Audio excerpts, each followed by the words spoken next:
Welcome to the Build It Better podcast. I'm your host, Robert Johnson. I always like to say powered by FRAMECAD, although it's not all about FRAMECAD. For instance, today we're talking about modular construction. Modular is a huge buzzword right now in the construction world. And so we want to dive into this. We want to dive deep. And as is usual with us, we're going to talk about the benefits of light gauge steel, prefabricated conditions, and panelization. We're going to go through a number of things. This will be airing about a week before the World of Modular, which is sometime in the middle to end of March, I believe.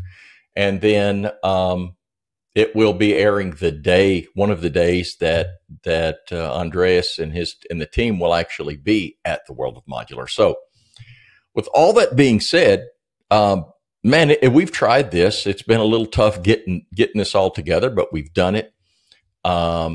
We've had our discussions and our pre-show prep, and we are thrilled to have, and I'm going to say it the American way, or actually the Oklahoma way, Andreas Kilander, all of the above. None of those are the correct way, and if he wants to, he can share with us the right way. But I want to start. Welcome, first of all, Andreas.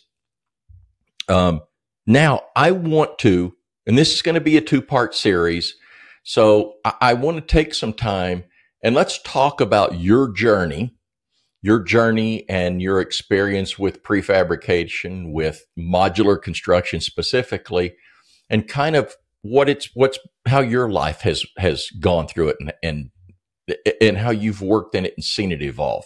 So with that, tell us who you are and a little bit about yourself and what your current role is with FRAMECAD. Yes, hello, Rob. Thank you for having me on the show. Yes, so I'm originally from Sweden. Moved to Australia about 11 years ago, as I worked as a machine builder or custom or special purpose machinery, I would say. Mm-hmm. And have a background home in Sweden I'm an industrial technician. That's how it started. Got to Australia and did a lot of machines there. And then after a few years, it was one of the biggest builder here in New South Wales, Australia, the state New South Wales, that reached out to me and wanted me to be the design manager for a new startup, modular. Okay. And I told them that I have no construction background. I don't know anything about construction. On a personal level, yes, but not on a professional level. And gotcha. They told me that you don't need to worry about that. We do, but we need your manufacturing experience. So that's how it started. I was the first employee, and I started to design, in this case, modular bathrooms. So okay. What we call bathroom pods here. Yeah, we do as well. Okay. Yeah. So I worked there for a couple of years. We built these up, and then a few years in, I moved on to a company called Interpod. Again, as design and engineering manager for this company. And they had been around many years before I started these. So I would say they are the original in Australia. Okay. They are the first bathroom pod manufacturer. Probably I would say that they are the biggest as well, at least by numbers. Okay. So that they are pretty mature business. Interpod is doing in between can do about in between 24 and 36 modules a day. So 6,000 modules a year. So it's a quite big operation, yes. Yeah. And I don't know exact right number now, but they have done somewhere in between 30,000 and 40,000 bathrooms to date. So there's quite a lot of bathroom. That's a lot. Now, explain to those that are watching and listening. Sweden really kind of plays a key role in modular's birthplace, lifespan. Explain explain how that is and why that is. Yeah, so I to be honest, when I lived in Sweden, I didn't really thought of it that way. It was just natural for me. Like myself, I purchased a volumetric modular home. That was my first home. It's a company called Älvsby Hus, which is with a letter that you don't have, but Älvsby Hus, and they are very cheap compared to other options, but they're very standardized. They have a very, very standardized process. So for me, it was natural. This is how we kind of build houses in Sweden. I was asked to have a speech by SolidWorks, a software company, on a show here in Sydney called Sydney Build. Mm-hmm. And I inherited a PowerPoint, which to my surprise showed that Sweden was the biggest world leader, you would say, in prefab. So I had to do my research there. With research, I mean Google search, and I did dig into the background, the history. So actually, Sweden is the world leader, and I think it's about 85% of all detached homes in Sweden uses prefabricated elements. So with that, I assume we're not talking about a dishwasher who will be prefabricated, but prefabricated structural elements. Like it could be electrical, could be plumbing, could be, yeah. Yeah, at least from a structural point of view. So it's volumetric or panelized, I would say. The rest of the 15% is probably more bespoke homes that are stick built on site. But if you are buying a home in Sweden, you will probably buy a prefabricated home. So does that mean it's showing up to you completely done, or are they bringing it out in panels and installing panels? Yes, so it's different. I would say panelized panels is the most common method. Okay. But it would be, the walls would be fully complete. So thing that is a bit different to at least Australia and I think US is we don't normally paint walls. We got wallpaper. So there would be chipboard or plasterboard finished internally, but windows, everything would be ready. There's no work with that on site, and you might only have a protective paint on the outside because we build with timber. So Gotcha. it would have to be done on site. But my house from ground, the one I built in 2002, they arrived on Monday. I think the roof tiles were on Thursday and they left. That's a whole house, everything, electrical, everything. There was no more work to do for the builder. So I had to do some painting and so, but so it is. I mean, tried to look in Australia. As I said, it's not a research; it's a Google search. But I tried to find how much we do here, and it comes up a little bit different, but somewhere in between 2 to 7%. So it is a lot lower in US and Australia, but it is. I mean, it's growing globally, and for good reasons. I mean, it is more efficient to to build modular. It got its challenges. That's not say anything else, but it does grow. So it's not just the fact that it gets cold in Sweden and therefore they want to do this so they're staying out of the weather. There really is other things to it besides other efficiencies and benefits to it other than just being able to do it indoors. Yeah, I would think, yeah, we would like to think we Swedes are a bit smarter, but I don't think that's the case. I think it is, to be honest, if you go back in time, so you got areas in Sweden with a lot of forest, and they are not where most of the population is.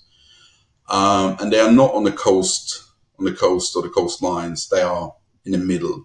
So if we're talking prefab, if you go back to the 1500s,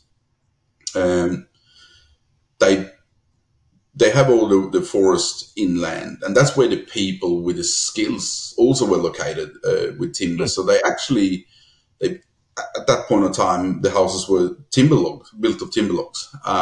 So they actually cut and built the houses inland, marked them up, took them apart, and shipped them to the areas where the population was. So you can call that a prefab. I'll call prefab, yeah.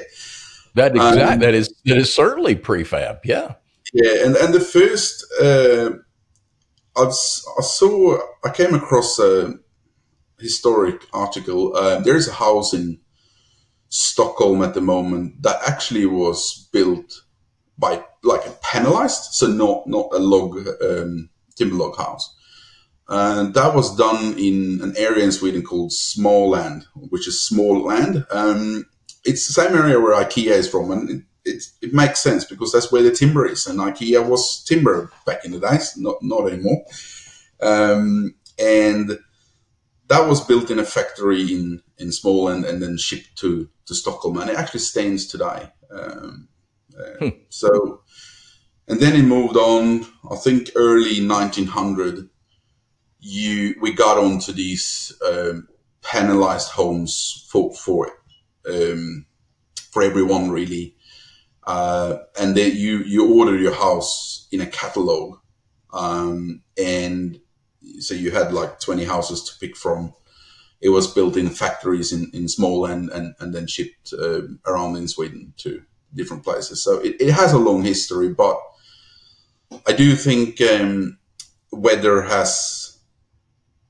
was a big, I mean, it can be very cold. I'm not good with Fahrenheit, but I was home visiting Sweden now this Christmas, and we had about 32 minus Celsius.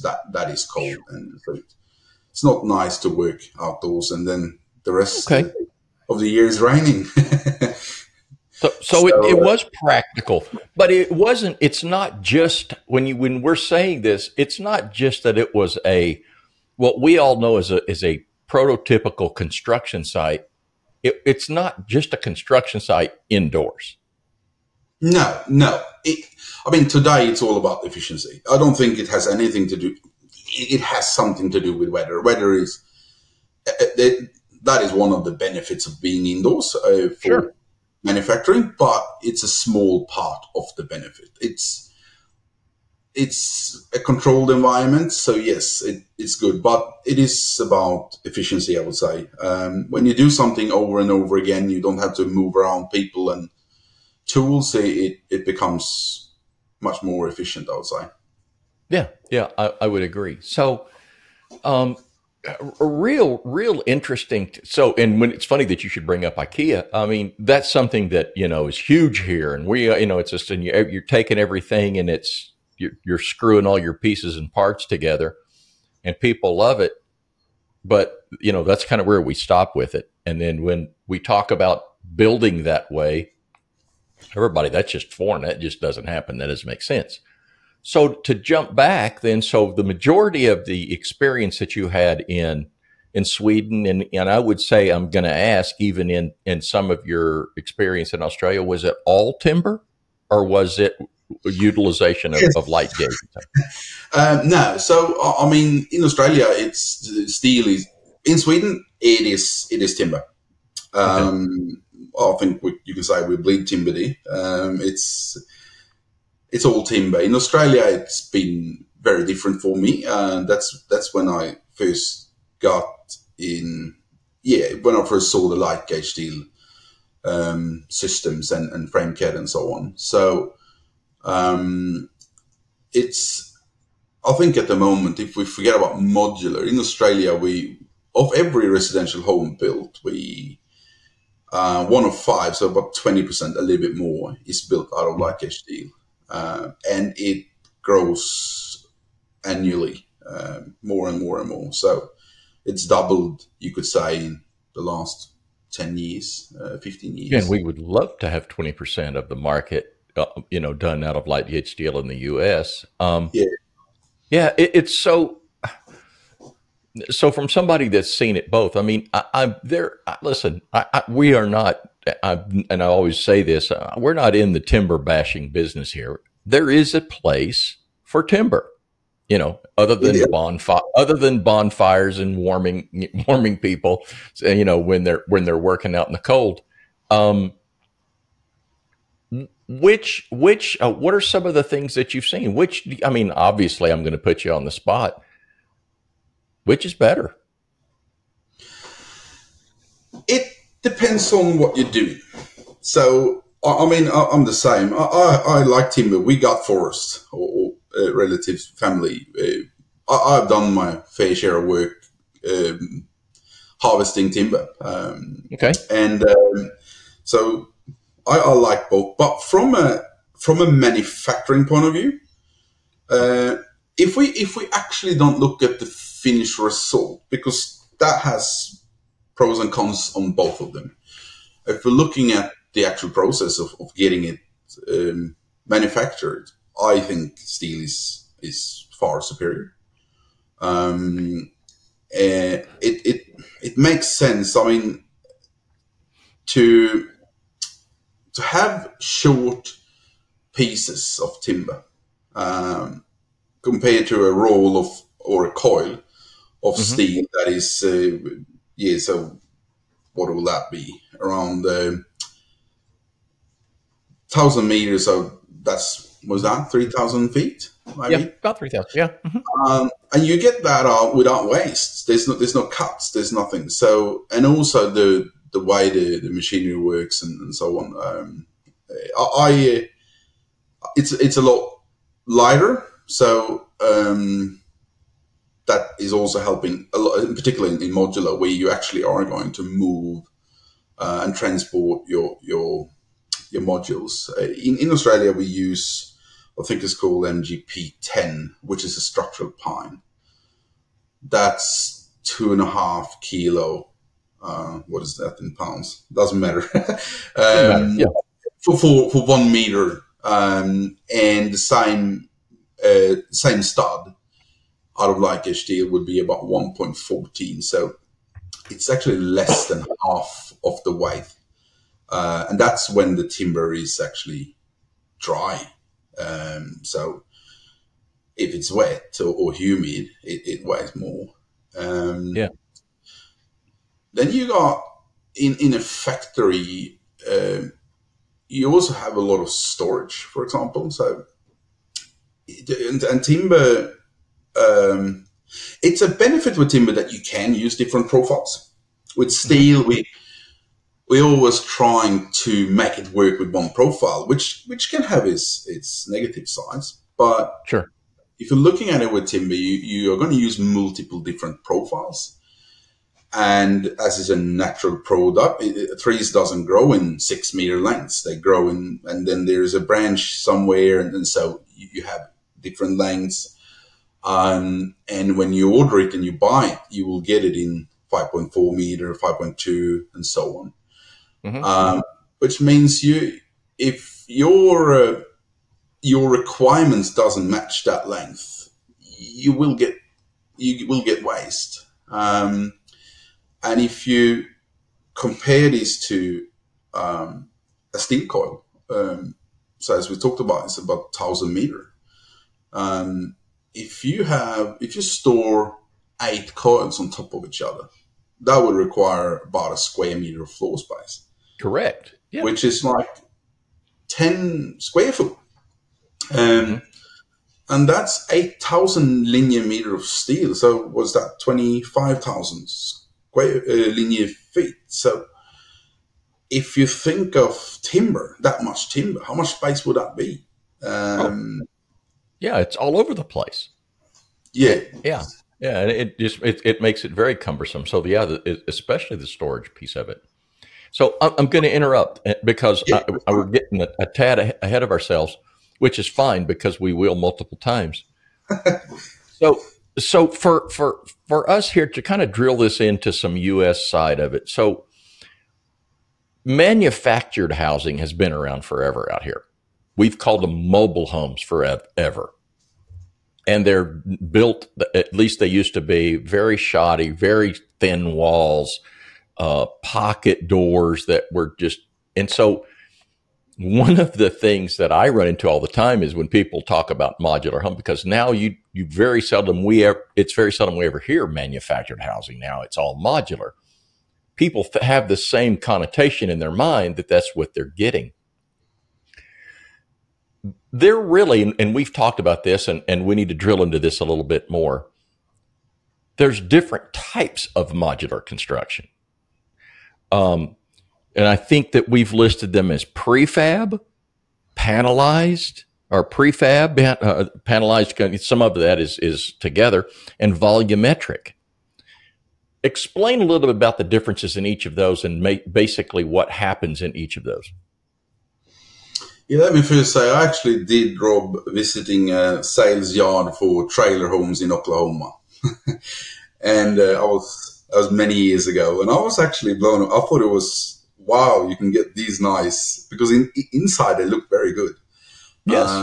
Get these nice home for a very small amount of money compared to a house. So I know what you're talking about there. I think these terminologies is, I'm not sure there's any right or wrong here. For me, prefab is anything that you prepare somewhere else or next to or whatever. I think it's all prefabricated if it arrives on site and someone have done work before onto it. So you could say, let's take, if we talked about Sweden and Australia. I remember when I moved there, I thought a lot about, or it struck me that they do a lot more manual on sites. If you buy a door jamb in Sweden, it will come painted and it will have a hinge on. And you can buy that in one shop. Then you go to another shop and you buy the door. It's pre-painted. It has a special click-in brackets. So when you take that home to the other door jamb that you purchased in another shop, they just fit together. And while here we buy the door jamb, we assemble it, we then machine or milling or machining out the pockets for all the hinges. We do that for the locks. We paint, we do everything. So in Australia, I found it a lot more manually. Yes. And so I would say that even that is prefab, what we do in Sweden, even the door. But then when it comes to in the modular industry, it's all about volumetric versus panelized. And they both have their pros and cons. I have been mainly in volumetric, and there are a lot of challenges with volumetric modules. One being space, right? The amount of warehouse space that you have to have. Yes. So if we start with let's cut it short when it comes to the pros or the benefits of volumetric. It is that it is a finished product. It is complete. It's you don't have to have trades on site. You don't need to have site sheds. You don't need to have all the things that normally are needed to run a construction site. because it's just a lift and it's there. Of course, there's some people there, but it's a lot less. If you just think of a bathroom in Australia, that's 11 trades that is building a bathroom. So that's quite a lot of people. Let me ask you a question about that. I've never been able to confirm this. You probably have a better idea of this. Out here, bathroom pods are widely used in hospitals, and the reason is that I've been told is about 80% of the work in a hospital room is that bathroom. When you drill into it, there's not a lot else happening in that room, but you've got doors and rods and mirrors and sinks and toilets and showers and all these things that happen within that bathroom. And that's one of the reasons that they can do all this work somewhere else, and then you're just showing up and dropping it in a hole or sliding it in place.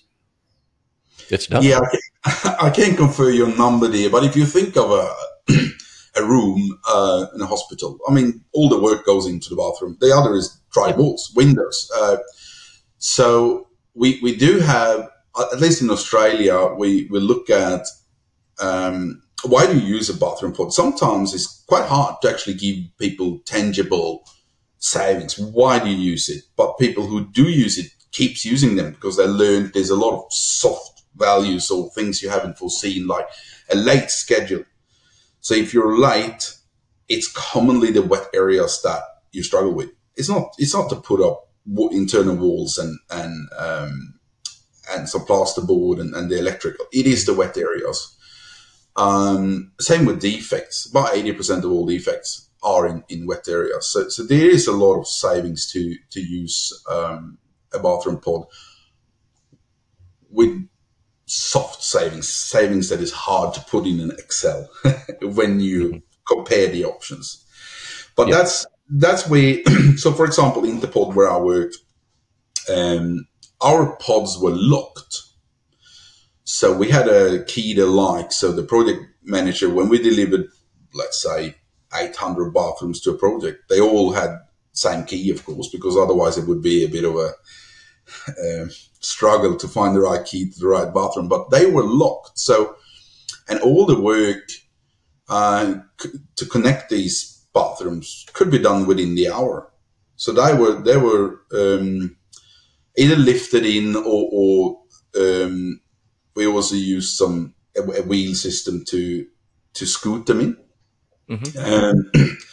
Once they were in position, they were of course leveled, and then it's about an hour's work to connect the plumbing work. Everything was done, and it stayed locked until there was an inspection. Everything, the handover. So because people, otherwise construction people are pigs. That's what I like to say.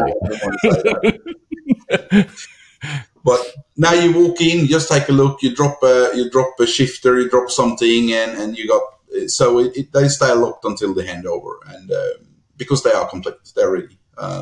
So that's but all this is the benefit of volumetric, but it has a lot of challenges that you don't get with panelized. So transport, for example, bathroom pods is not a problem, because they normally stays within the envelope, or the footprint. The footprint is less than a truck bed. So that's quite easy. But it's going to be, if it's a house or something else, or part of a house, they may be a lot bigger than the truck. You're going to need to get approval from road authorities. You need signs. You might need pilot cars. It's costly. It can be done. I mean, there's a lot of companies in Australia now doing this, so it can be done, but it's a lot harder. And another negative thing of volumetric is design limitation or constraints, because you have to stay within certain size. You have to look where you have structure, not only when the module is in place, it needs to have enough structure for being lifted into place and shipped and so on. And another thing is it tends to require more structural elements that may not be needed on site. Let's just take an example. We can take a bathroom. If you build that on site, you don't do a base because you've got a floor already. Correct. While you do a bathroom pod, you're going to have to make a base, and that's going to cost money as well. So I think that's the difference. If we then move on to panelized, it's the pros is, of course, it's very flexible. There's really nothing you can't do. There's nothing you can't do that you couldn't really do on site. It's just a wall or a roof or whatever it is. Floor cassette, whatever. Yeah. Yeah. It can be floor cassettes. It can be wall panels, finalized. So that's the big benefit. And now we have the other side of this. You're still going to need to build bathrooms on site, kitchens on site, and so on. So that's the downside. If you take New South Wales, where I live in Sydney, the rural part of New South Wales, it's very hard to get trades to travel there. So that's why volumetric is very suitable, because you go there, you just unload the house, few men, a couple of days, and it can be done. With panelized, that would require a lot more people on site. And then there's some more interesting things here. There is one company, I'm not mentioning the names now, but was looking into a hybrid of this both. So let's say you do the bathrooms and actually even kitchen pods, if you put it that way. Yeah. You make them ready, and as they are small, they can be shipped easily on a truck without any limitations. And then the rest of the house is panelized. So you get the good parts of both categories, you could say. So, they're both good methods, but they have their pros and cons. Well, that's it for part one of this episode on modular methodology. Remember that Andreas will be at the World of Modular. I believe it is March the 18th through the 21st. So stop in, see the FRAMECAD team, and get a chance to chat with Andreas in person. Otherwise, you know how the saying goes, we've all built it the old way. Now let's go build it better.